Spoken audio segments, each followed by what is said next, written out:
Now to a brand new twist tonight in the white boy Rick Wershe's fight for freedom. The defenders explain why the parole board's decision won't be so cut and dry. With the parole board set to decide his fate on Friday, there are a lot of questions surrounding that decision. Let's bring in defender Kevin Dietz. Kevin, first off, if he is granted parole, he would not be released right away, right? That's right. They could vote on Friday to release him. He'd still have to spend at least 30 to 90 days behind bars. The Michigan Department of Corrections says they have procedures and policies that they follow. Every parolee has to follow them, and that includes Richard Wershe. A yes vote Friday for parole would not swing open the prison gates for Richard Wershe. The Michigan Department of Corrections will take another 30 to 90 days to make sure Wershe has a safe place to live and plans for a job. I'm not going to go back and live in my old neighborhood or you know, I have good people. I have a good support team. I mean, there's people that have come into my life. Wershe says the teenage drug icon known as White Boy Rick is dead. What remains is a 47-year-old man named Richard Wershe who wants nothing to do with the old way of life.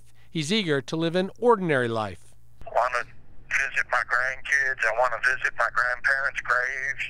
You know, I want to go see my mom.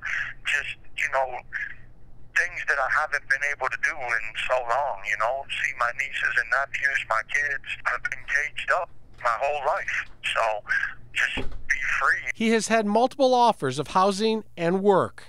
Whether that's speaking at colleges or working in construction, I think I have all those opportunities available to me through this circle of friends that, you know, have rallied around me to support me. If Wershe is paroled on Friday, the Department of Corrections will begin doing house visits and conduct interviews to make sure Wershe has the best chance at success while on the outside.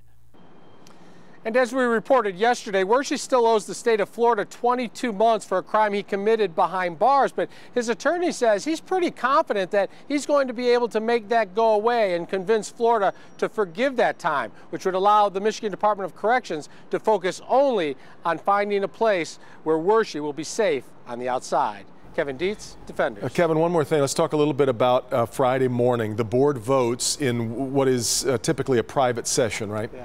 Yeah, that's right. So they are in Lansing, where they will take the vote. Wershe is up north in Oaks Correctional Facility in Manistee, so they will take that vote. Then they will make a phone call up to the warden in that prison, who will then notify Wershe. After Wershe's notified of the decision, then a media release will go out statewide.